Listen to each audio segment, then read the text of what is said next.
Imagine sortir de ta navette spatiale et poser le pied sur la surface de la Lune. Sous tes pieds, le sol est recouvert d'une matière fine qui ressemble à de la poudre. C'est la poussière lunaire. Tu regardes autour de toi et prends une bouffée d'air frais. L'odeur est très différente de celle de l'air sur Terre, mais elle est tout de même agréable. Malheureusement, tout cela est très improbable. Notamment parce que la Lune n'a presque pas d'atmosphère. Le satellite naturel de la Terre est trop petit, moins de 2% de la masse de notre planète. Pour cette raison, son champ magnétique n'est pas assez puissant pour conserver une atmosphère. Même si la Lune en possédait une, les vents solaires la souffleraient immédiatement.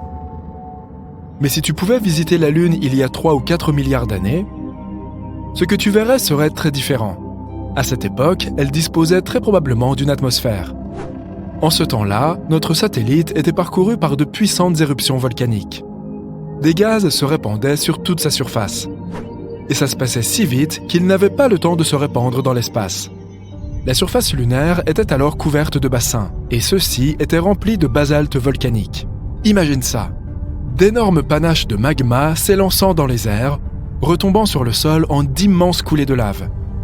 Voilà comment les bassins de basalte sont apparus sur la surface de la Lune. Au XXe siècle, nos scientifiques sur Terre ont réussi à obtenir des échantillons rapportés de la Lune. Ils ont découvert que dans les coulées de lave lunaire, il y avait non seulement du monoxyde de carbone et du soufre, mais aussi les éléments constitutifs de l'eau. Grâce à ces échantillons, les chercheurs ont pu calculer la quantité de gaz qui s'était élevée pour former l'atmosphère.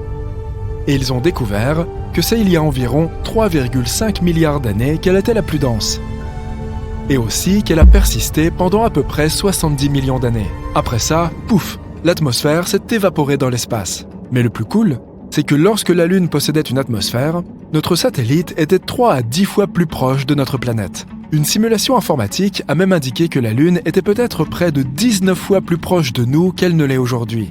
On pense qu'elle se trouvait alors à quelques 30 000 km, alors que de nos jours, elle se trouve à environ 390 000 km. C'est pourquoi la Lune avait l'air beaucoup plus grosse dans le ciel. Malheureusement, à cette époque, il n'y avait même pas de dinosaures pour profiter de la vue.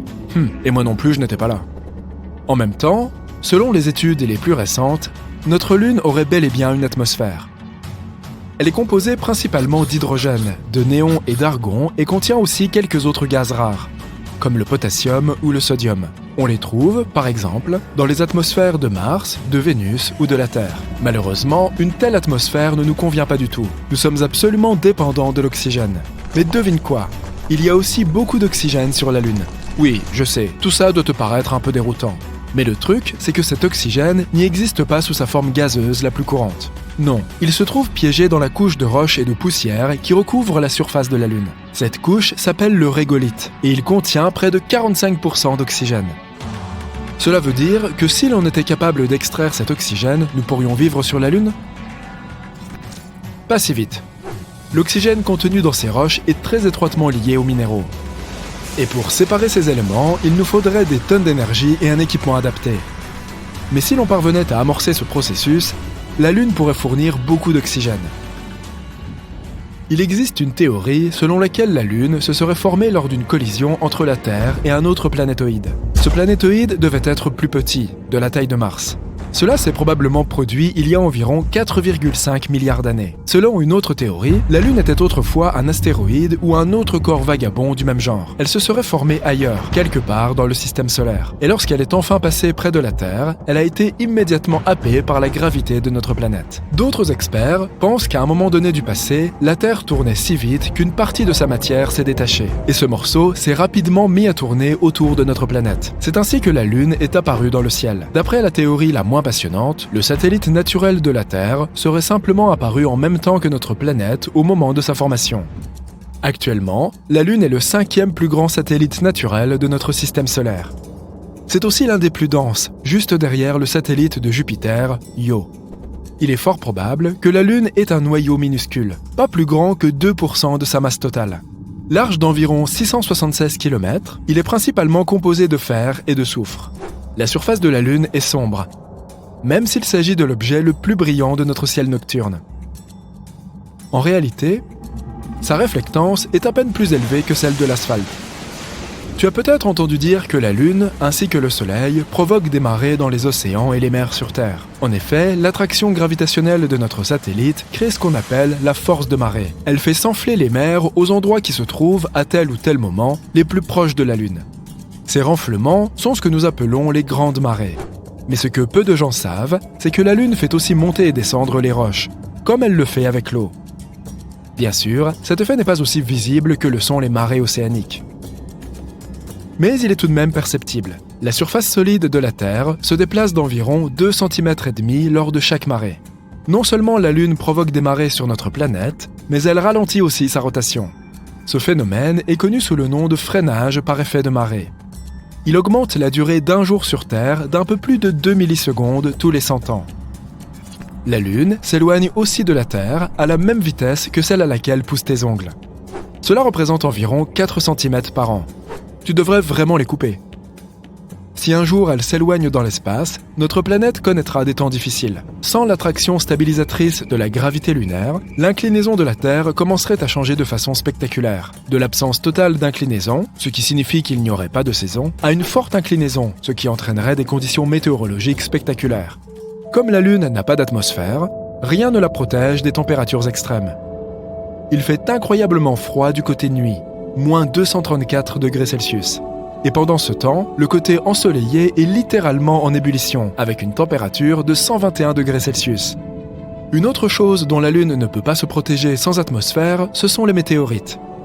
C'est pourquoi la surface du satellite est parsemée de cratères. À titre de comparaison, il y a environ 190 cratères d'impact identifiés sur notre planète. Beaucoup d'entre eux sont aujourd'hui cachés par la végétation ou remplis d'eau. Mais sur la Lune, leur nombre est beaucoup plus important. Ils s'élèvent à plusieurs millions. Et environ 5000 d'entre eux font plus de 20 km de diamètre. La Lune est moins active sur le plan sismique que la Terre. C'est pourquoi ces cratères et autres formations anciennes restent dans le même état pendant des siècles. Mais même si la surface de la Lune est en grande partie inactive, le satellite naturel de la Terre est quand même secoué de tremblements réguliers. Il se déclenche à plusieurs kilomètres de profondeur. Selon une théorie, il pourrait se produire en raison du rétrécissement de la Lune dû au refroidissement de son intérieur. Les scientifiques disent que la Lune est devenue plus petite d'environ 45 mètres en quelques centaines de millions d'années. Mais comment l'expliquer ? Imagine un raisin qui se transforme en raisin sec. Il se ride tout en rétrécissant. Voilà exactement ce qui arrive à la Lune. Elle rétrécit et se froisse. Mais contrairement au raisin, la peau de la Lune n'est pas souple. Sa surface est dure et cassante. Donc, à mesure que la Lune rapetisse, sa croûte se fissure et se brise. Ces diverses parties se chevauchent. Les chercheurs sont presque sûrs que de telles failles sont toujours actives et probablement responsables des tremblements qui secouent la Lune. Certains de ces tremblements sont assez forts, jusqu'à 5 sur l'échelle de Richter. Lorsque tu lèves les yeux vers la Lune, tu vois toujours le même côté de notre satellite. Tout comme notre planète, la Lune tourne autour de son axe. Mais cette rotation dure environ 27 jours. Et c'est exactement ce qu'il faut de temps à la Lune pour tourner autour de la Terre. Ce phénomène s'appelle le verrouillage par effet de marée.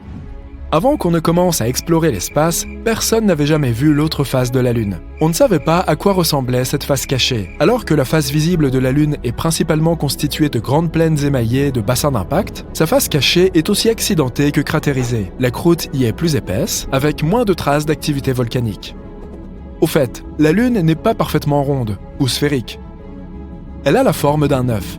Lorsque tu la regardes, l'une de ses extrémités est toujours dirigée vers toi. Oui, tout droit vers toi. C'est la raison pour laquelle son centre de masse n'est pas son centre géométrique. En réalité, il se trouve décentré d'un peu plus d'1,5 km, comme une balle de golf de mauvaise qualité. Tu te réveilles un matin et tu regardes les nouvelles en prenant ton petit café. « Ils ont encore réussi! Sacrés scientifiques !» crie le présentateur du journal télévisé. Un rapport a été publié il y a quelques jours. La Lune s'éloigne de plus en plus de l'orbite de la Terre. Sa distance augmente de 5 cm par an. Au cours des 2000 dernières années, elle s'est ainsi éloignée de 660 cm au total. Ce n'est pas une distance trop importante, mais la nouvelle a quand même affolé les gens et les a inquiétés. Ils se sont rassemblés autour de la planète et se sont unis pour essayer d'empêcher la Lune de sortir de l'orbite de la Terre, même si elle ne quittera pas réellement son orbite avant 1 milliard d'années. Mais tout le monde était concentré sur les avantages de la Lune d'autrefois. Il est évident que la vie sur Terre, telle que nous la connaissons, n'aurait pas évolué pareil sans son existence. La Lune contrôle les marées et les molécules de l'atmosphère. Sans elle, les humains, en particulier, n'auraient pas évolué. C'est pourquoi, en raison de la reconnaissance envers la Lune, les hauts gradés ont ordonné aux meilleurs scientifiques de trouver une solution pour la rapprocher de la Terre. Un moteur à propulsion géant a été construit sur la face cachée de la Lune. Il a été allumé et les propulseurs ont essayé de pousser en avant, mais la force de départ n'a pas été assez forte pour pousser la Lune. Au lieu de cela, il a incliné l'axe de la Lune, la faisant tourner lentement. Alors que la Lune tournait, les scientifiques se sont empressés de l'éteindre avant que le moteur n'atteigne sa pleine puissance, car il se dirigeait hors de sa trajectoire. L'état-major n'était pas d'accord et leur a ordonné de poursuivre l'objectif. Les scientifiques ont insisté sur le fait que les calculs n'étaient pas corrects et qu'ils ne savaient pas exactement ce qui pourrait se produire. Leurs préoccupations ont été ignorées et ils ont dû simplement regarder comment la puissance des moteurs augmentait. Les moteurs ont lentement poussé la Lune et la distance a diminué. Mais comme elle a été donnée au mauvais moment, l'angle visé allait créer des complications. La poussée et la gravité de la Terre ont assuré que la Lune suive l'orbite à une distance réduite. Mais avec la combinaison de la poussée initiale sur un angle indirect, la Lune a été dirigée loin de la Terre et s'est rapidement éloignée de sa trajectoire sur le point de quitter complètement l'orbite. Alors que tu finis ton petit déjeuner et que tu éteins la télévision, tu sors pour regarder la Lune. Elle est bien au-dessus de toi et apparemment en bon état. Le présentateur du journal télévisé a sûrement exagéré. Tu te remets au travail. Les problèmes de la Lune ne sont plus qu'une question accessoire. Même si c'était vrai, comment cela pourrait-il affecter ta journée ? La matinée semble donc normale, un jour comme les autres au bureau en fin de compte. Pendant ta pause déjeuner, tu vas en ville et tu remarques en chemin que le vent se lève, devient plus fort et plus froid. Ça doit être une tempête qui approche. Tu vérifies rapidement l'état de la Lune. Elle semble plus petite, environ la moitié de la taille qu'elle avait ce matin. Mais c'est le milieu de la journée, donc elle est censée être de cette taille, n'est-ce pas ? Après avoir terminé ton repas au restaurant, tu pars et constates qu'il fait plus sombre. Le vent est beaucoup plus fort qu'avant, mais il n'y a pas de nuages d'orage dans le ciel. Les gens dans les rues observent le ciel, marqué par quelque chose, probablement une éclipse. Alors que les gens commencent à courir frénétiquement dans les rues, tu regardes au-dessus de toi et tu ne vois pas la Lune. Confus, tu décides de rentrer chez toi pour la journée. En arrivant chez toi, tu allumes la télévision. Le présentateur du journal télévisé, plus grave qu'avant, explique que la Lune a quitté l'orbite de la Terre et se dirige vers l'espace. La perte de la Lune signifie que le cycle quotidien a changé. Il n'y a plus que 6 à 12 heures de soleil par jour et plus de 1000 jours par an. Je vais devoir travailler 2 fois moins, tu te dis avec enthousiasme en levant les bras en l'air. L'absence de la Lune crée un monde complètement différent. C'est la gravité de la Lune qui maintient la Terre en place à un angle de 23,5 degrés, ce qui garantit les conditions météorologiques et les journées normales auxquelles nous sommes habitués. Déconcerté par toutes ces informations scientifiques, tu sors pour vérifier que tu n'es pas victime d'une blague. La semaine de travail plus courte semble trop belle pour être vraie. En regardant le ciel, tu remarques que les étoiles sont plus brillantes que jamais. Tu peux clairement voir les contours de la Voie lactée. Les étoiles sont bien plus nombreuses que dans ton souvenir et Vénus brille bien plus que toutes les autres. C'est un spectacle magnifique, mais tu ne sais pas si la clarté du ciel nocturne valait la peine de faire disparaître la Lune. Tu n'as jamais été intéressé par l'astronomie. Tu décides d'aller te coucher. C'est une bonne idée de s'adapter au nouveau cycle du jour et de la nuit. Tu règles ton réveil sur 2 heures. Cela devrait être assez long, te dis-tu joyeusement. Demain, c'est samedi après tout. Tu dois te lever tôt pour aller surfer. Tu dois profiter des vagues de la marée haute. Tu te réveilles, tu prépares tes affaires et tu vas à la plage.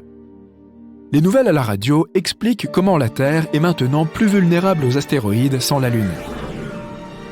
Ensuite, ils parlent de certains problèmes avec les marées, quelque chose comme le fait que la marée est maintenant un tiers de l'envergure qu'elle avait avant. Tu ne sais pas comment cela peut affecter les vagues. Peut-être que cela signifie qu'elles seront plus grandes. Tu te gares sur la plage, tu prends ta planche et tu regardes vers l'endroit où les vagues sont censées être. Ça devrait être la marée haute, mais la mer est bizarrement beaucoup plus loin que d'habitude. Tu passes facilement sur la contrainte de devoir marcher vers l'eau. Après une longue marche pleine d'enthousiasme vers les vagues déchaînées, ton humeur change à mesure que tu t'approches et tu regardes bêtement les petites vagues. Bouleversé, tu rentres chez toi. En conduisant, tu écoutes les nouvelles et tu fais plus attention aux informations fournies. À la place des saisons structurées, il n'y a que des schémas météorologiques imprévisibles. Les vents sont plus rapides et plus forts, ce qui crée des tempêtes plus puissantes, mais à certains endroits, rien ne change. L'équateur n'est plus forcément toujours chaud. Les pôles ne sont pas constamment froids. Les profondeurs de l'eau diminuent. Les marées s'ajustent uniquement à la gravité du Soleil, réduite à 1/3 des profondeurs d'avant la Lune. Partout dans le monde, les mers changent d'altitude, rétrécissent au niveau des pôles et le volume d'eau autour de l'équateur se déplace. La Lune régule les marées et fournit les changements périodiques qui sont un élément clé pour aider à la vie sur Terre. Les formes de vie aquatique se déplacent vers les bas-fonds du monde entier. Les cycles de vie d'importantes formes de vie microbiennes ont été bouleversés. Tu ne pouvais pas imaginer que quelque chose d'aussi simple qu'un changement dans les marées pouvait être si important pour des milliards de formes de vie. L'eau et les précipitations, qui sont réparties sur toute la planète, ne peuvent plus assurer la subsistance là où elles le faisaient auparavant. Le climat est devenu plus extrême, plus chaud pendant de longues périodes et plus froid dans d'autres parties de la Terre. Au fil du temps, dans quelques milliers d'années, les déserts secs passeront à des périodes glaciaires. Ces changements intenses perturbent l'ordre naturel de toute chose pour la vie sur Terre. Non seulement la Lune contrôlait les marées et le temps, mais elle tirait les molécules de l'atmosphère en se déplaçant. Le mouvement désormais constant perturbe les molécules, créant des barrières pour l'évolution future. Tu rentres chez toi, bouleversé après avoir appris cette nouvelle décourageante. Non seulement tu ne pourras plus jamais surfer, mais toute la vie sur Terre va changer. Une ère de récession a commencé. Au cours de l'année suivante, la flore et la faune changent pour s'adapter à ce nouveau monde. Les animaux migrateurs qui se dirigeaient vers des pâturages plus verts ne trouvent rien du tout. Les oiseaux sont complètement désorientés par le changement des saisons. Les animaux qui hivernent entrent et sortent de leurs abris au mauvais moment, et la végétation a du mal à pousser en raison du manque de lumière du soleil. Les animaux nocturnes ne peuvent pas voir sans l'aide guidée du reflet de la Lune. Bien que Vénus soit la source de lumière la plus brillante lorsqu'il fait nuit, elle ne représente qu'un millième de fraction de la luminosité de la Lune. Les animaux prédateurs qui chassent la nuit ne sont pas capables de trouver leur proie, ce qui donne l'occasion aux petits animaux de prospérer. Bien que la vie sur Terre ait changé, elle continuera d'exister. Mais ces changements soudains constitueront un test pour tous les domaines de la vie. Au fil du temps, il sera très intéressant de voir quelles espèces se seront adaptées et auront évolué. Un monde où les rats et les souris seraient plus importants en raison de leur capacité d'adaptation pourrait faire émerger une nouvelle espèce dominante. Dans des millions d'années d'évolution, ce sont surtout leurs descendants qui prospéreront. Nous pourrions voir des souris herbivores de la taille d'un buffle traverser les plaines et des rats de la taille d'un tigre errer dans les jungles. Des souris arboricoles dotées de longs bras pourraient se balancer entre les branches. D'autres se déplaceront probablement vers les mers à la place des mammifères pour se nourrir de la vie aquatique. Des rats prédateurs aux grands yeux pourraient avoir des traits similaires à ceux des chauves-souris, avec écolocation et devenir les maîtres de la nuit. Toutes les nouvelles espèces qui apparaîtront, sans aucun doute, continueront à être suivies par les humains, où qu'ils soient.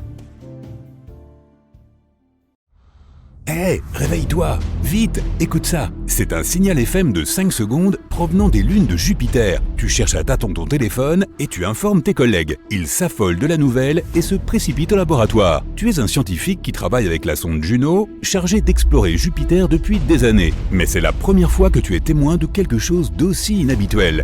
Ganymède est la plus grande lune de Jupiter et aussi la plus grande de notre système solaire. Si ce corps spatial n'était pas en orbite autour de Jupiter, il serait classé comme une planète. Elle est même plus grande que Mercure et Pluton. Ce qui distingue cette lune des autres est le fait qu'elle possède son propre champ magnétique. Elle est née il y a environ 4,5 milliards d'années, ce qui signifie qu'elle est aussi vieille que Jupiter elle-même. Ce corps spatial de la taille d'une planète met 7 jours terrestres pour tourner autour de sa propre planète. Tout le monde se rassemble au laboratoire, attendant impatiemment que tu passes l'enregistrement du signal venant de l'espace. Tes collègues se mettent au travail, essayant de trouver la source de ce son mystérieux. Environ 40% de la surface de Ganymède est sombre, avec des cratères éparpillés un peu partout, et 60% est de couleur claire. On y trouve des formations qui ont probablement été causées par une activité tectonique ou par la libération d'eau sous la surface. Les scientifiques ont réussi à découvrir une fine couche d'oxygène piégée dans l'atmosphère de cette lune. Les températures y sont extrêmement basses, entre moins 110 degrés et moins 130 degrés. On n'a pas beaucoup d'informations sur le comportement de la Lune ou sur les éléments chimiques qu'elle recèle. Certains de tes collègues essaient de recréer les mêmes conditions que celles qui existaient lorsque le son a été transmis. Pendant des heures, ils restent assis à attendre, mais rien. C'était peut-être un coup de chance. Tu arrives au poste de contrôle et tu actives la sonde spatiale Juno. Les objectifs principaux de cette mission sont d'observer la gravité de Jupiter, les champs magnétiques, l'atmosphère et l'évolution de la planète. D'ailleurs, nous avons aussi des preuves que la plus grande lune de Jupiter évolue. Comme elle est entourée d'un champ magnétique, des aurores boréales y apparaissent en permanence. Ce sont des gaz incandescents qui encerclent les pôles nord et sud de la Lune. Si la vie existait dans un tel endroit, elle se développerait probablement au fond de l'océan très salé de Ganymède. Pendant longtemps, les scientifiques ont pensé que le Soleil était un élément crucial pour créer la vie. Mais aujourd'hui, nous savons que certains organismes vivent au fond des océans. Ceux-ci se débrouillent très bien sans lumière du soleil. Les océans de notre planète regorgent de créatures parmi les plus bizarres, de toutes formes et de toutes tailles. Les lices de mer vivent à quelques 3000 mètres sous l'eau. Ils ont reçu ce nom parce qu'ils ressemblent à des fleurs. Sauf que ce ne sont pas des plantes, mais des animaux. Ne te laisse pas tromper par leurs tiges et leurs feuilles. Ce sont des parties de leur corps équipées de terminaisons nerveuses afin de détecter la nourriture autour d'eux. Les requins lutins font probablement partie des requins les plus étranges vivant au fond de l'océan. Ils peuvent atteindre 3,50 m de long et ont un museau très inhabituel. Maintenant, regarde la baudroie. Elle a une boule bioluminescente sur la tête pour attirer ses proies et se diriger dans les sombres fonds marins. C'est une lampe de poche naturelle qui n'a jamais besoin de nouvelles piles. Mais seules les femelles en sont dotées. Le blobfish est un autre animal bizarre vivant au fond de l'océan. Il peuple les océans Atlantique, Pacifique et Indien à 2700 mètres de profondeur. Quoi qu'il en soit, même si tu as demandé à tout le monde de garder la nouvelle confidentielle, elle transpire dans les médias d'une façon ou d'une autre et devient un nouveau sujet brûlant. Tu reçois un appel d'une agence de presse. Ils veulent t'interviewer sur cette découverte qui pourrait prouver que la vie existe dans l'espace. Le lendemain, tu te rends à la chaîne d'information pour parler de ta découverte. Tu as tout un public en direct dans le studio qui observe chacun de tes mouvements, même lorsque tu tends la main pour attraper ton verre d'eau. L'équipe se précipite pour faire quelques vérifications de dernière minute avant que tu ne sois en direct à l'antenne. La maquilleuse fait quelques dernières retouches, l'ingénieur du son te demande de tester ton micro une fois de plus. Plusieurs des producteurs sont assis sur les sièges de devant. Des lumières vives inondent le studio. Le compte à rebours est lancé. 3, 2, 1 et... On te présente et l'animateur te demande d'expliquer ce que tu as entendu. Tu leur parles de la sonde spatiale Juno qui orbite autour de Jupiter. Après quelques questions, l'animateur aborde enfin la plus redoutée de toutes.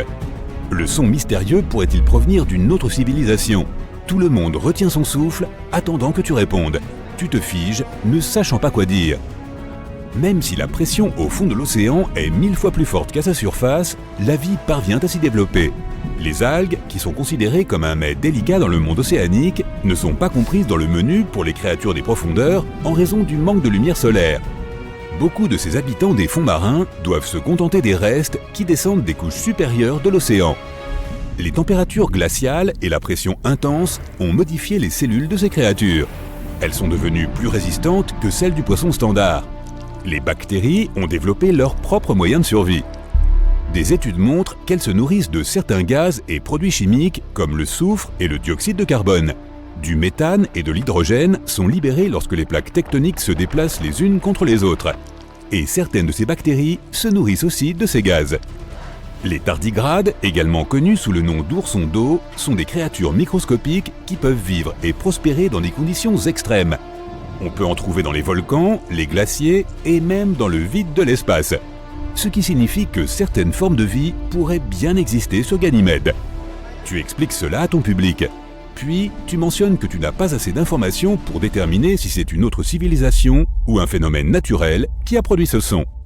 Cela ne veut pas dire que le fond des océans glacés de Ganymède ne regorge pas de ses propres créatures bizarres et étranges. On y trouve peut-être des bêtes légendaires comme le kraken ou le léviathan. Ou des poissons luisants bizarres avec 2 têtes, des tentacules et une grande nageoire. Ou des crabes géants. Les bactéries qui s'y trouvent pourraient être aussi variées que les nôtres. Les plantes, si elles existent, doivent être assez fortes pour survivre aux températures négatives. Les animaux pourraient être aussi grands que nos baleines bleues ou aussi petits que le plancton. Après l'interview, tu retournes au laboratoire pour examiner les enregistrements une fois de plus. En rentrant chez toi, tu vois des affiches de toi avec des titres comme « Ne sommes-nous pas seuls ?» Tu es devenu une célébrité. De nombreux passants prennent des photos de toi, plusieurs agences t'ont contacté pour d'autres interviews. Certains magazines scientifiques veulent même te mettre en couverture en tant que personnalité de l'année. Chaque fois que tu vas au travail, tu attends que le son se produise à nouveau, mais rien. Tu envoies un signal depuis la sonde Juno pour essayer d'établir une sorte de contact avec ce qui a produit le son. Rien. Cette nuit-là, tu t'endors une fois de plus sur ton bureau. Une idée fulgurante te réveille au milieu de la nuit.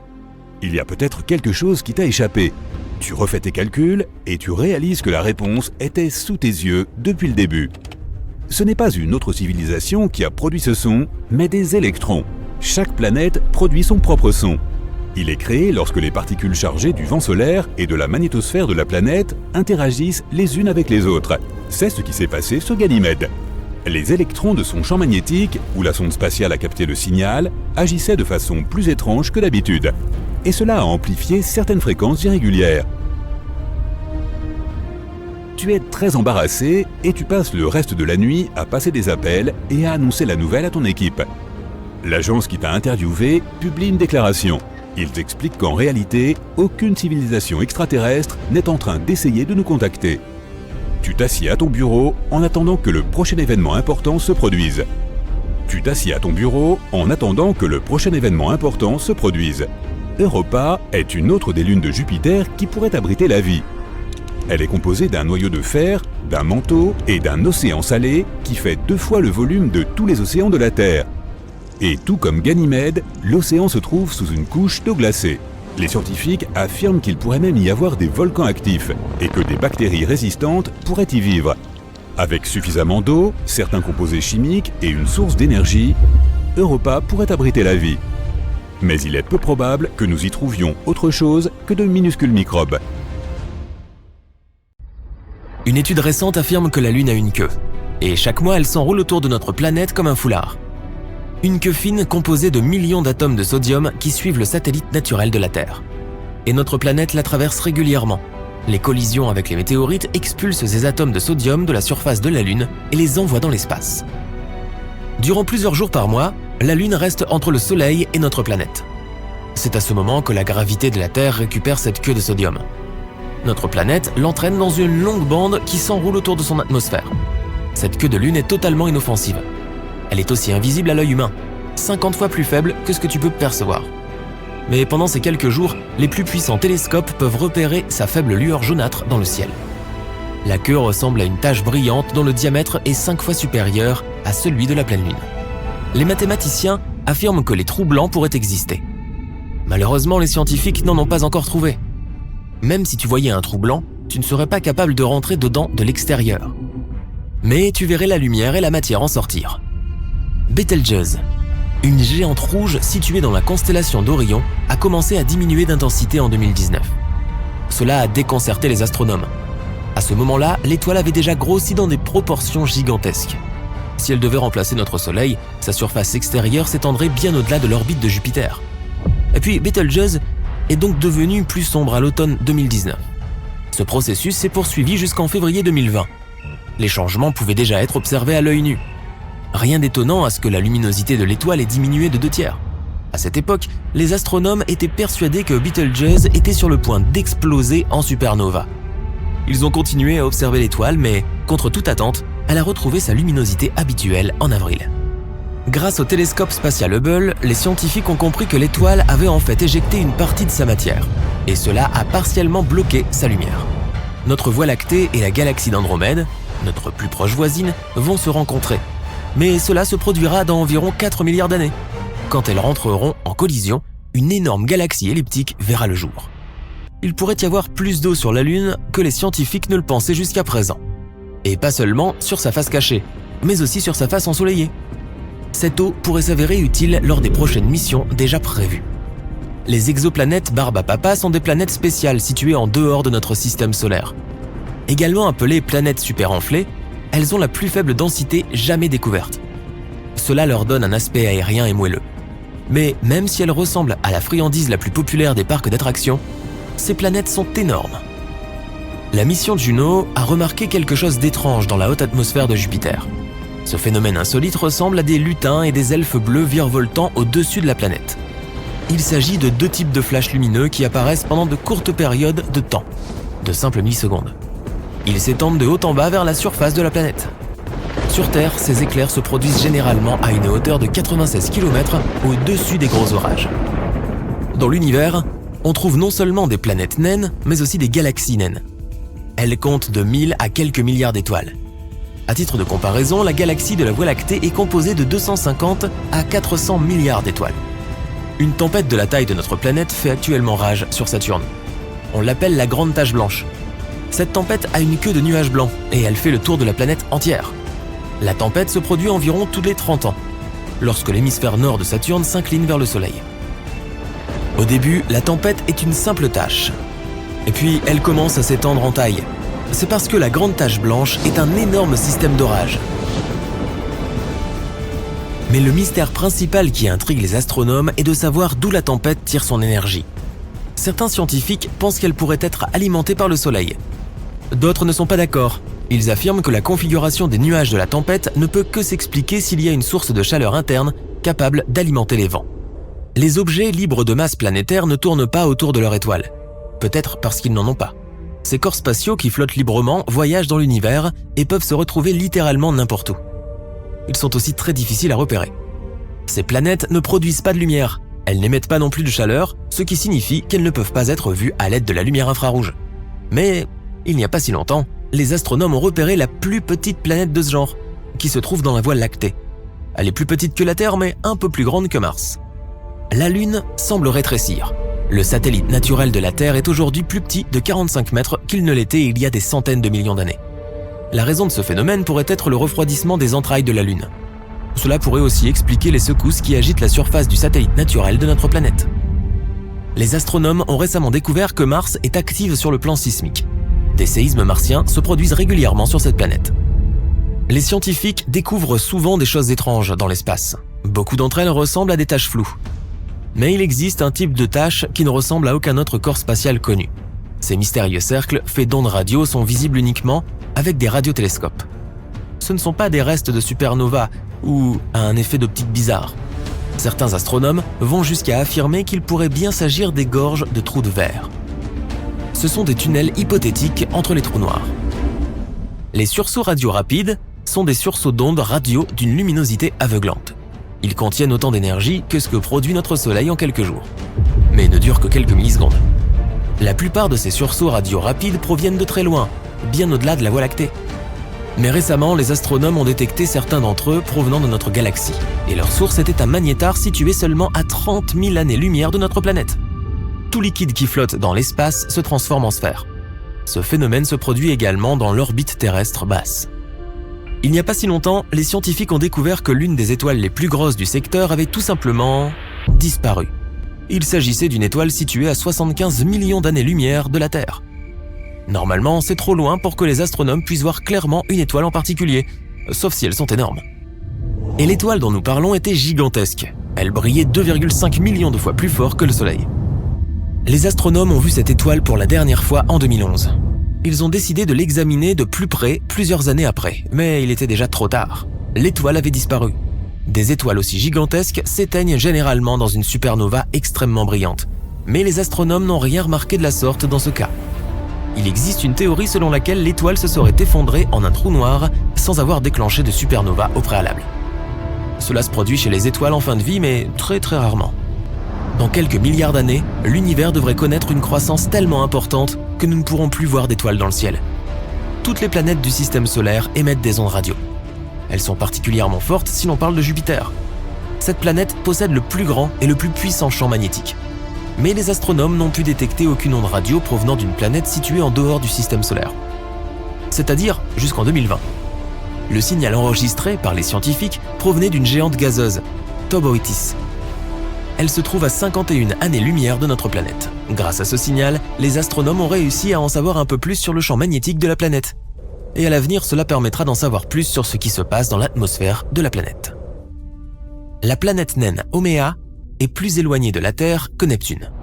Elle est en orbite dans la ceinture de Kuiper. C'est un anneau de glace en forme de beignet qui tourne autour du Soleil. Cette planète allongée a 2 lunes. Une journée ici dure 4 heures terrestres. Dans l'ensemble, ce corps spatial est plutôt bizarre. Il est entouré de minces anneaux qui sont probablement apparus à la suite d'une ancienne collision.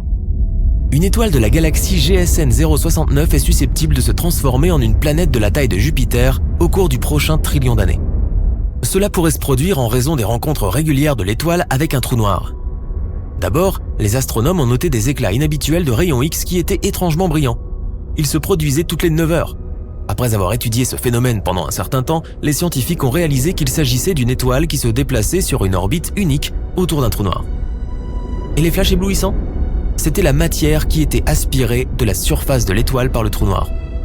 Il s'est avéré qu'au cours de millions d'années, le trou noir avait déjà transformé la géante rouge en naine blanche. Et ce processus n'est absolument pas prêt de s'arrêter comme ça. Des astronomes ont trouvé des traces de phosphine dans l'atmosphère de Vénus. Sur notre planète, ce gaz, incolore et inflammable, se trouve souvent là où vivent les microbes. Pas étonnant qu'une nouvelle théorie suggère qu'il pourrait y avoir de la vie sur Vénus. Mais même s'il y avait de la vie sur l'étoile du soir, elle n'aurait pu apparaître que s'il y avait aussi une atmosphère. Aucun organisme vivant ne serait capable de survivre à l'environnement extrême de la planète. La surface de Vénus est extrêmement sèche. Il n'y a pas d'eau liquide sur la planète. Et la pression est ici 90 fois supérieure à celle de la surface de la Terre. Les températures montent souvent à plus de 480 degrés Celsius. C'est assez chaud pour faire fondre certains métaux. Le satellite chinois Yutu-2 fait partie d'une mission robotique vers la face cachée de la Lune lancée le 7 décembre 2018. Le 3 janvier 2019, il effectue le tout premier alunissage en douceur sur la face cachée de la Lune. Il se pose dans le cratère de Von Karman, non loin du pôle sud de la Lune. Les scientifiques s'intéressent à cette région car les cratères froids et toujours ombragés qui s'y trouvent contiennent de l'eau glacée. Ces plaques de glace sont irrégulières et probablement anciennes. Au sud, la majeure partie de l'eau glacée est concentrée dans des cratères, tandis qu'au pôle Nord, elle s'étend de façon plus éparse. Dans tous les cas, cette glace pourra être utilisée une fois qu'une mission habitée de longue durée atterrira sur la Lune. Quoi qu'il en soit, plusieurs jours après l'atterrissage de Yutu-2, il ferme ses systèmes d'exploitation et hiberne durant sa première nuit lunaire. Il se réveille le 29 janvier 2019. Tous ses outils fonctionnent normalement. Le rover parcourt 120 mètres lors de son premier jour lunaire complet. Un jour lunaire dure environ 14 jours terrestres et une nuit lunaire a la même durée. Se déplacer et explorer pendant la journée et s'éteindre pendant la nuit deviennent la routine du rover. C'est lors du 8e jour lunaire que Yutu-2 tombe sur quelque chose d'incroyable. Cette découverte conduit les scientifiques à remettre à plus tard tous les autres plans de la mission. Ils se concentrent sur la découverte de l'étrange matière trouvée par le rover. Au début, ce jour lunaire n'est pas différent des autres. Il commence le 25 juillet lorsque le rover commence à se frayer un chemin à travers une zone parsemée de minuscules cratères d'impact. Yutu-2 est aidé et surveillé par l'équipe de pilotes du Centre de contrôle aérospatial de Pékin. Le 28 juillet, l'équipe se prépare à arrêter le rover pour une sieste de mi-journée. Le soleil est haut dans le ciel, cela signifie qu'il y a des niveaux élevés de radiation et des températures brûlantes qui peuvent endommager la machine. Avant de mettre Yutu-2 hors tension, les scientifiques examinent les images prises par la caméra principale du rover. C'est là qu'ils le repèrent. Un petit cratère rempli de quelque chose qui semble étonnamment différent du paysage environnant. Incapable d'identifier la substance ressemblant à du gel, l'équipe ordonne au rover d'examiner cette étrange découverte. Yutu-2 s'approche prudemment du cratère pour examiner la substance étrangement colorée. La machine utilise un équipement spécial qui détecte la lumière réfléchie par la substance. Elle est censée aider les chercheurs à comprendre la structure de la matière. Malheureusement, la nature de cette découverte exceptionnellement colorée reste un mystère pendant plus d'1 an. Il n'est pas étonnant que cette découverte, ainsi que le fait qu'au départ, il n'y ait pas eu d'image de cette étrange chose, ait suscité la curiosité du monde entier. La seule description disponible de la substance était qu'elle ressemblait à un gel brillant coloré de façon aléatoire, ce qui était plutôt étrange pour la surface poussiéreuse et aride de la Lune. Mais finalement, le mystère semble avoir été résolu. Les chercheurs ont analysé les informations reçues de l'équipement du rover. Comme prévu, la substance s'est avérée être composée de roches, de la brèche verdâtre et scintillante, dans un échantillon ne dépassant pas 51 cm sur 15. C'est un peu comme une version géologique de la salade Jello, avec des fruits à l'intérieur. Si tu la fais fondre, elle aura l'air vitreuse. La brèche est constituée de pierres pointues, reliées entre elles par une substance semblable à de la craie. L'échantillon trouvé sur la face cachée de la Lune est constitué d'un mélange de différents minéraux. Le principal est un type de silicate qui est l'un des composants les plus courants de la croûte lunaire et terrestre. L'échantillon contient également du verre, ce qui signifie qu'il a pu se former lors d'une éruption volcanique. Mais l'activité volcanique sur la Lune s'est arrêtée il y a plus de 3 milliards d'années. C'est pourquoi les chercheurs sont presque sûrs qu'elle n'est pas à l'origine de cette découverte inhabituelle. Le matériau pourrait avoir été créé par un astéroïde massif, une comète ou une météorite qui aurait frappé la Lune. Lors de la collision, la pression et la température étaient si élevées que d'énormes quantités de roches ont instantanément fondu. Certains morceaux ont refroidi assez rapidement pour former du verre. Le reste s'est rassemblé au centre du cratère d'impact et s'est refroidi plus lentement, formant une nouvelle roche. La substance ne s'est probablement pas formée dans le cratère von Karman, mais dans les cratères voisins de Finsen et d'Alder. Le creux où le rover a fait sa découverte ne faisait que 2 mètres de diamètre. Ce qu'il a créé ne devait pas dépasser 2,5 cm de large. Mais alors, cela serait trop petit pour créer un si gros morceau de brèche. Il est intéressant de noter que la matière est similaire aux échantillons recueillis par les astronautes lors des missions Apollo de la NASA. L'un de ces échantillons était constitué de tessons de minéraux brisés et sombres collés les uns aux autres. Ils contenaient également du verre noir et brillant. On n'est pas sûr toutefois que ce soit la même substance que celle découverte par Yutu-2. Lorsque le rover a pris des photos et effectué ses mesures, il faisait plutôt sombre dans la zone. La qualité des images n'est pas très bonne. Les experts expliquent également que la mission examine une zone de la Lune jusqu'alors inexplorée. C'est pourquoi ils n'ont pas d'échantillons de cette région pour les comparer avec la substance verdâtre et brillante que le Yutu-2 a trouvée.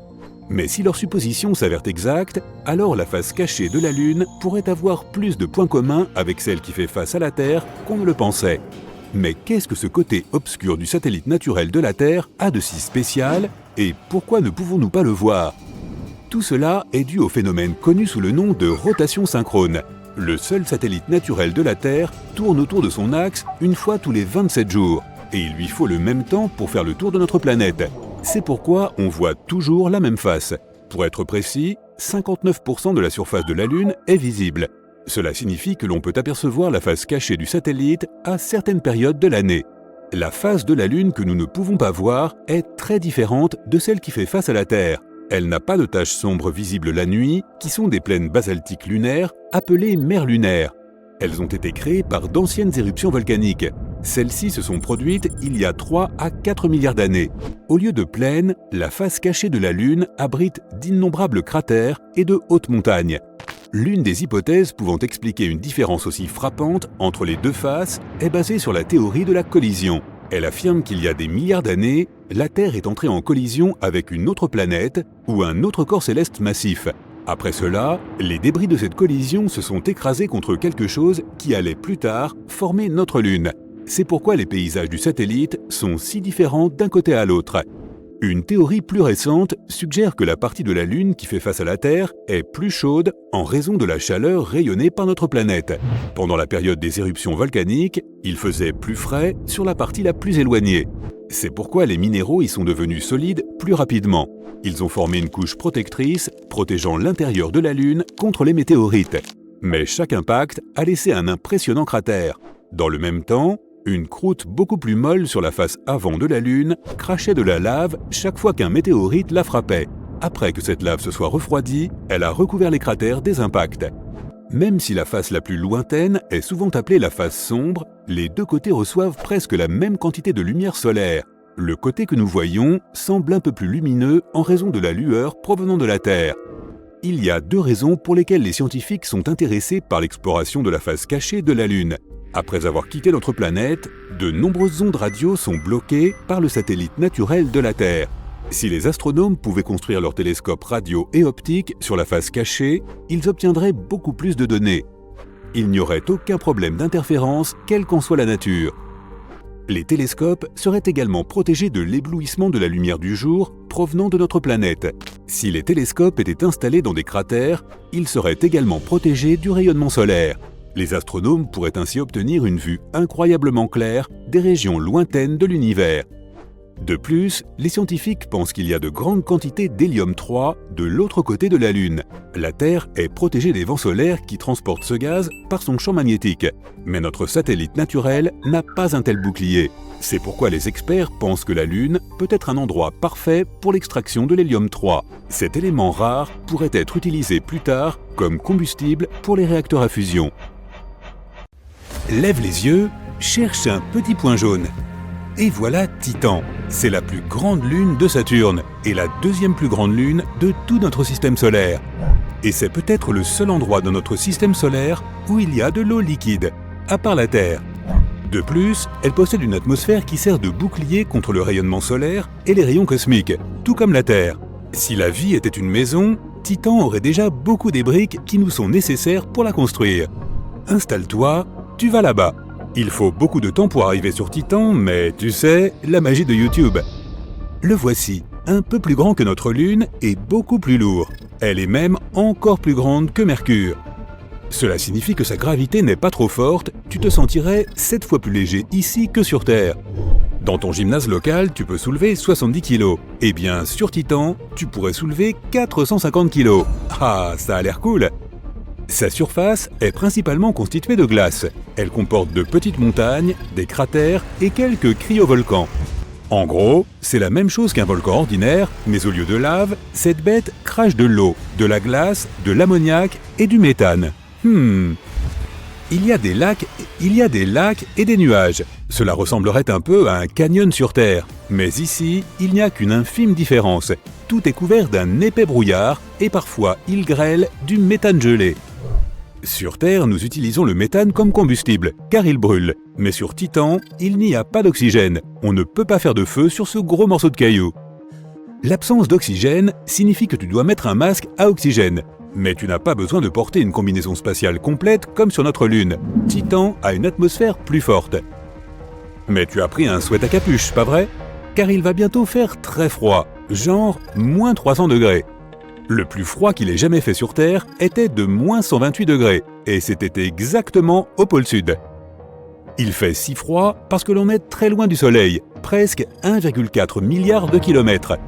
Quoi qu'il en soit, ce brouillard dense et cette atmosphère empêchent les rayons du Soleil de réchauffer la surface. Cela semble un peu extrême, mais la vie l'est aussi. Elle peut survivre presque partout. Prends la bactérie Deino. C'est un vieux mot latin. Elle peut survivre aux radiations et à des températures extrêmement basses. Elle a même survécu une année entière dans l'espace, à l'extérieur de la Station spatiale internationale. Titan serait un jeu d'enfant comparé à cela, surtout si on creusait un peu vers le bas. De nombreux scientifiques pensent qu'il y a tout un océan sous la surface de Titan. La gravité de Saturne donne au noyau de Titan un petit peu de chaleur, et en plus, il y a aussi de l'ammoniac dans cet océan. Pour Titan, c'est comme une sorte d'antigel. Tant que l'eau reste liquide, la vie a de fortes chances de réussir. Alors, qu'est-ce qu'il y a en bas? Les scientifiques ont trouvé de vraies preuves que Titan pourrait déjà abriter la vie. Tiens, regarde ce microscope. Voici C3H2. Elle a été découverte par cet étrange groupe d'antennes qui sont installées dans le désert au Chili. Ici, ils utilisent 66 antennes, toutes pointées vers un même endroit dans le ciel. Cette molécule de C3H2 peut servir d'élément constitutif de l'ADN, le code de la vie. Certaines personnes pensent que ces molécules étaient présentes sur notre planète il y a des milliards d'années, juste au moment où la vie a commencé. Les scientifiques l'ont également vérifié de leurs propres yeux, car il y a une sonde qui a atterri sur Titan. Il s'est avéré que ces antennes du désert avaient parfaitement raison. Titan a été propulsé en tête de liste des endroits où nous pourrions vivre un jour. Oh, désolé Mars. La NASA a un nouveau projet, la mission Dragonfly. Ils vont envoyer un drone là-bas et explorer Titan plus en profondeur. La mission est toujours prévue dans 6 ans et la fusée atteindra la Lune de Saturne 9 ans plus tard. Nous allons donc devoir attendre un certain temps avant de faire nos bagages pour aller nous installer sur Titan. Une fois que Dragonfly aura atterri à la surface de Titan, il va se balader partout comme une sorte de double hélicoptère. Il aura 8 hélices d'1 mètre de large. Comme la gravité est faible, c'est plus que suffisant pour donner au drone une bonne vitesse de croisière. Il pourra voler à environ 3 km vers le haut et décoller et atterrir à la verticale comme un hélicoptère normal. Le principal problème de toute cette affaire est celui des batteries du drone. Les scientifiques ont inventé un générateur qui convertit l'énergie des radiations thermiques en énergie électrique. Si tu comprends pas tout, moi non plus. Une seule charge des batteries devrait suffire pour avoir plusieurs heures de vol continu. Le Dragonfly va transporter une importante quantité de matériel de recherche. Il n'est donc pas exactement comme les drones que font voler les gens dans les parcs le dimanche. Il va peser autant que 3 autruches. Il aura 2 foreuses, un tas de capteurs, un spectrotruc pour savoir quels produits chimiques se trouvent dans les environs. Et il aura aussi sa propre station météo, avec une tonne d'instruments pour mesurer la température et les nuages et tout ça. Et comme tous les appareils de nos jours, il sera muni d'une caméra. Prépare-toi à voir des photos incroyables du paysage de Titan. La nuit sur Titan dure environ 8 jours terrestres. C'est à ce moment-là où le drone va se déployer sur toute la surface pour se recharger et analyser des échantillons. C'est long, mais c'est en fait une bonne chose. La distance de Titan à la Terre pose un petit problème. Le retard dans les communications. Lorsqu'ils envoient un signal au Dragonfly, depuis le centre de contrôle de la mission, il doit traverser la moitié du système solaire, ce qui prend plus d'1 heure. En comparaison, le retard du signal vers Mars peut être de 10 minutes, tandis que le retard du signal vers la Lune n'est que d'1 seconde environ. Les scientifiques s'attendent à ce que Dragonfly fournisse plus d'informations sur la possibilité de vivre sur Titan ou non. Certains experts espèrent y trouver ce que l'on nomme une soupe primordiale. C'est toute une sorte de potion avec tout un mélange de choses nécessaires à la vie. Nous avions cette même bonne soupe sur Terre il y a environ 4 milliards d'années, et tous les organismes vivants qui ont existé ont évolué à partir de cette bouillie d'éléments organiques. Si le projet Dragonfly est un succès et que Titan s'avère être habitable, il aura une autre mission, trouver un endroit agréable où pouvoir nous installer. Mais créer une colonie autonome sur une autre planète serait certainement la chose la plus difficile que les humains aient jamais faite.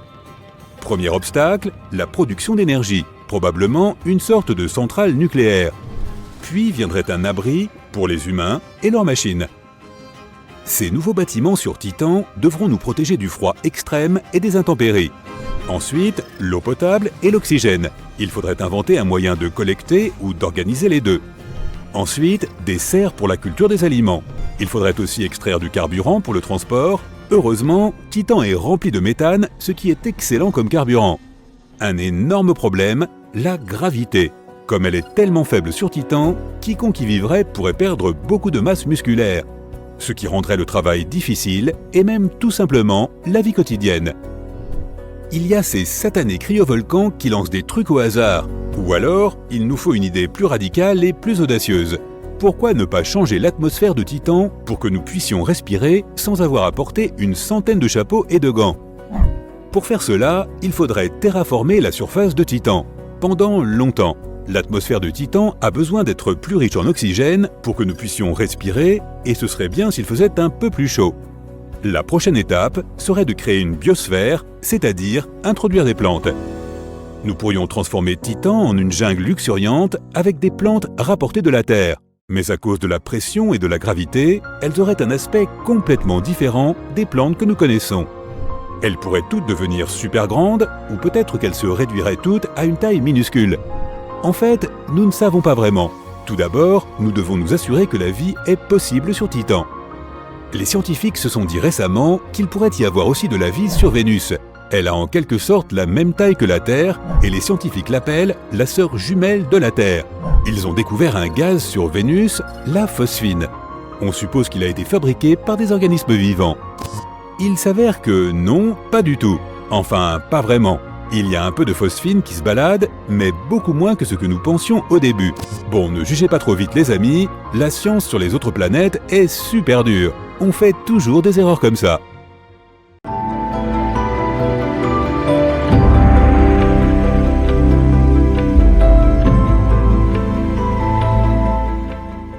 La Lune est le deuxième objet le plus brillant dans notre ciel. Et pourtant, parmi les autres corps célestes, c'est l'un des moins éclatants et des moins réfléchissants. Notre satellite naturel n'a l'air brillant que parce qu'il est proche de la Terre. En guise de comparaison, notre planète a l'air bien plus éclatante quand tu la regardes depuis l'espace. C'est à cause des nuages, de la glace et de la neige qui reflètent bien plus de lumière que la plupart des types de roches. Triton, la lune de Neptune, a toute sa surface recouverte de plusieurs couches de glace. Si ce satellite remplaçait notre lune actuelle, le ciel nocturne serait 7 fois plus illuminé. Plus la lune est proche de l'horizon, plus elle a l'air grosse. Ce phénomène est appelé l'illusion lunaire. L'une des théories qui explique ceci affirme que l'atmosphère joue le rôle d'une lentille grossissante, ce qui fait paraître la Lune plus grosse. En réalité, si l'atmosphère avait quelque chose à dire, la Lune aurait l'air plus petite, sûrement pas plus grosse. La plupart des experts croient que l'illusion est créée par notre propre esprit. Il peut augmenter la taille de la Lune de plus du double. Quand le satellite de la Terre est assez haut dans le ciel, tu n'as pas de repère visuel pour t'indiquer sa distance. Mais quand elle est proche de l'horizon, tu peux voir des objets alentours en détail. Cela donne l'impression que la Lune est plus grosse, mais ce n'est qu'une des nombreuses théories expliquant le phénomène. D'ailleurs, tu peux t'amuser à vérifier cette illusion si tu te penches en arrière et que tu regardes la Lune à l'envers, à travers tes jambes. Il y a 2 ou 3 ans, un astéroïde a été projeté dans l'orbite de la Terre et a commencé à voyager autour de la planète. Même s'il n'est pas plus gros qu'une voiture de taille standard, c'est quand même quelque chose. Parmi les plus d'1 million d'astéroïdes que les astronomes ont recensés, ce n'est que le deuxième à orbiter autour de notre planète. Appelé 2020 CD3, c'est notre mini-lune temporaire. Elle ne sera pas avec nous pour longtemps, ceci dit. L'astéroïde suit une orbite aléatoire et dérive lentement. Les objets capturés temporairement, comme 2020 CD3, sont rares. Ils doivent avoir une trajectoire et une vitesse spécifiques pour être captés par la force gravitationnelle de la Terre. Sinon, ils atterrissent et explosent contre une autre planète ou foncent dans une autre direction. Le phénomène lunaire transitoire est l'une des choses les plus énigmatiques à se produire sur la Lune. C'est un changement très furtif de lumière, de couleur ou d'un autre élément à la surface de notre satellite. Très couramment, ce sont des éclairs de lumière aléatoires. Les astronomes ont observé ce phénomène depuis les années 1950. Ils ont remarqué que les flashs arrivaient au hasard. Parfois, ils peuvent avoir lieu plusieurs fois par semaine. Ensuite, ils disparaissent pendant plusieurs mois. Certains d'entre eux ne durent pas plus de quelques minutes, mais d'autres ont duré des heures. En 1969, un jour avant l'alunissage d'Apollo 11, l'un des participants à la mission a remarqué qu'une partie du satellite naturel était plus illuminée que le paysage alentour. On aurait dit que cette zone avait une sorte de lumière fluorescente. Malheureusement, on ne sait pas dire si ce phénomène avait un lien avec les mystérieux flashs lunaires. Il se pourrait que les cratères lunaires contiennent plus de métaux comme le titane ou le fer que les astronomes ne le pensaient. Le problème majeur que cela engendre ? Cela contredit la théorie principale sur la formation de la Lune. Elle veut que le satellite naturel de la Terre soit en réalité issu de notre planète après qu'elle soit entrée en collision avec un objet spatial géant. Mais alors, pourquoi la croûte terrestre pauvre en métal a beaucoup moins d'oxyde de fer que la croûte lunaire ? Cela veut peut-être dire que la Lune s'est formée à partir d'un matériau qui trouve sa source bien plus profondément dans notre planète. Ou bien, ces métaux peuvent avoir fait leur apparition quand la surface lunaire fondue a refroidi, petit à petit. La gravité de la Lune équivaut environ à 17% de la gravité terrestre. Si tu pesais 90 kg sur ta planète d'origine, sur la Lune, ton poids serait ramené à environ 15 kg. Tu pourrais aussi porter des objets 6 fois plus lourds que ceux que tu pouvais porter sur Terre. Il serait aussi plus simple de marcher sur la surface de la Lune, mais ce serait aussi plus dangereux. Tes pieds, dans un costume d'astronaute lourd, s'enfonceraient de 15 cm dans le sol lunaire. Mais imaginons que tu décides plutôt de flotter dans les airs. Tu perdrais alors le contrôle de tes sauts en un rien de temps. D'ailleurs, la surface de la Lune regorge de cratères profonds. Il serait très difficile de tous les éviter. Il n'y a pas si longtemps, les astronomes ont découvert une étendue liquide massive d'une substance mystérieuse. Elle était cachée sous la surface de la face obscure de la Lune. Sa masse était la même que celle d'un tas de métal 5 fois plus gros que la grande île de Hawaï. Cet élément énigmatique se trouve à environ 322 km en dessous d'un énorme cratère qui est apparu à la surface lunaire il y a des milliards d'années. La goutte a très certainement quelque chose à voir avec une super collision. Il se peut que ce soit le cœur métallique de l'objet qui a frappé la Lune à cette époque. Les scientifiques ont hâte de mener à bien leur découverte. Cela expliquerait nombre de choses à propos du bassin pôle sud Aitken, le plus gros cratère connu du système solaire. S'il était sur Terre, ce bassin de forme ovale s'étirerait de Washington DC jusqu'au Texas. Il n'y a pas d'air sur le satellite naturel de la Terre. Mais alors, comment peut-elle rouiller ? Les scientifiques ont découvert la présence d'hématite sur la Lune. Et c'est une sorte de rouille. Un instrument spécial de recherche de la NASA a examiné la lumière reflétée sur la surface de la Lune. Il se trouve que la composition des pôles du satellite était très différente du reste. La surface de la Lune est dotée de rochers riches en fer. Mais sans oxygène ni eau liquide, la rouille ne peut apparaître. Les vents solaires sont venus s'ajouter au mystère. Ils ont bombardé la Lune d'hydrogène. Et l'hydrogène rend la formation de l'hématite encore plus difficile. Mais même si la Lune n'a pas d'atmosphère, elle comporte toujours des traces d'oxygène. Sa source est la couche supérieure de notre atmosphère. La Terre protège aussi la Lune d'environ 100% des vents solaires. Même si ce n'est pas tout le temps. Et même si notre satellite naturel est né sec, il se peut qu'il y ait de l'eau gelée dans les cratères ombragés de son autre facette. La Lune n'est pas une sphère parfaite, elle est en forme d'œuf. De plus, la masse centrale du satellite est décalée d'un peu plus d'1,6 km de son centre géométrique. La Terre et la Lune s'orientent graduellement vers différentes directions, aussi lentement que nos ongles poussent. C'est le revers de la médaille de la force gravitationnelle du satellite. La Lune crée des marées dans les océans de la Terre. Il repousse la Lune. En retour, cela la fait bouger vers une orbite plus haute. Dans les temps préhistoriques, la Lune était bien plus proche de notre planète qu'elle ne l'est aujourd'hui. Heureusement, nous n'allons pas perdre la Lune. Plus elle va loin, plus sa force gravitationnelle s'affaiblit. Cela veut dire que bientôt notre planète ne repoussera plus la Lune avec autant de force. Il y a très peu d'activité à l'intérieur de la Lune. De plus, il n'y a presque pas d'atmosphère autour. C'est pour cela que les scientifiques peuvent retracer les impacts de cratères qui se trouvent à la surface à plusieurs milliards d'années. En donnant un âge à ces cratères, les astronomes ont découvert que la Lune, ainsi que notre planète, avait connu un grand bombardement tardif il y a environ 4 milliards d'années. Cet événement est aussi connu sous le nom de cataclysme lunaire. Cet intervalle a duré plusieurs centaines de millions d'années. À ce moment, un nombre incroyablement élevé d'astéroïdes est entré en collision avec la Terre, Mercure, Mars et Vénus. Il y a peut-être un labyrinthe de tunnels de lave sur la Lune. Il n'y a pas si longtemps, les astronomes ont reçu les résultats d'une topographie lunaire souterraine. Ils ont découvert une caverne massive sous la surface du satellite. D'environ 48 km de long et 96 km de large, la grotte pourrait bien être le résultat d'une activité volcanique datant de 3 milliards d'années. Après que les flux de lave ont durci, ils ont créé une croûte épaisse et solide à l'extérieur. Mais à l'intérieur, la lave a continué de s'écouler, faisant fondre la roche et créant des tunnels et des grottes. Bon nombre de trous découverts à la surface de la Lune par la NASA pourraient être les ouvertures de tunnels de lave. L'orbite de la Lune autour de la Terre ne forme pas un cercle. Elle est ovale.